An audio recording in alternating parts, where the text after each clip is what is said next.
The math test was a piece of cake. I finished it with time to spare.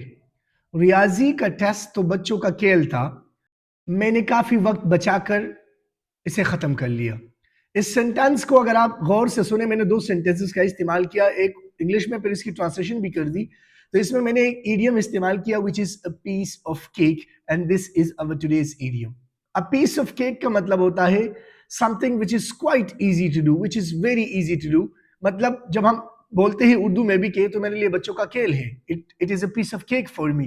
तो अगर आपने भी for example किसी ऐसे सिचुएशन को एक्सप्रेस करना है कि आपने अपने कॉन्फिडेंस को जाहिर करना है, मतलब जब आप कॉन्फिडेंटली किसी बात किसी काम करने के लिए आप राजी हो जाते हो और आप कह देते हो कि ये मेरे लिए कुछ भी नहीं है, मतलब it's very simple for me, तो उस सिचुएशन को एक्सप्रेस करने के लिए हम अ पीस ऑफ केक का इस्तेमाल करते हैं। अगर आप गौर से इस इडियम को देखें, अ पीस ऑफ केक शुरू हुआ है एक आर्टिकल से, ए से, और आर्टिकल जब भी लगता है इसके बाद हमेशा नाउन ही लगता है।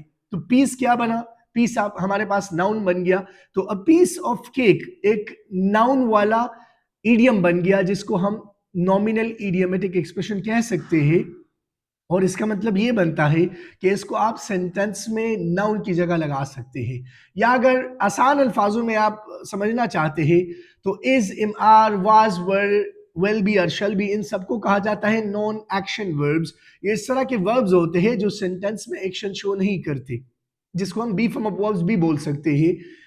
आप डायरेक्टली इसको, इस इडियम को इन बी फॉर्म ऑफ वर्ब्स के बाद लगा सकते हैं। Like for example, teaching English is a piece of cake for me, teaching English was a piece of cake for me, teaching English will be a piece of cake for me. अगर इन तीनों sentences को अगर हम देख लें तो is, am, are, was, वर और will be and shall B के बाद मैंने a piece of cake को इस्तेमाल कर दिया।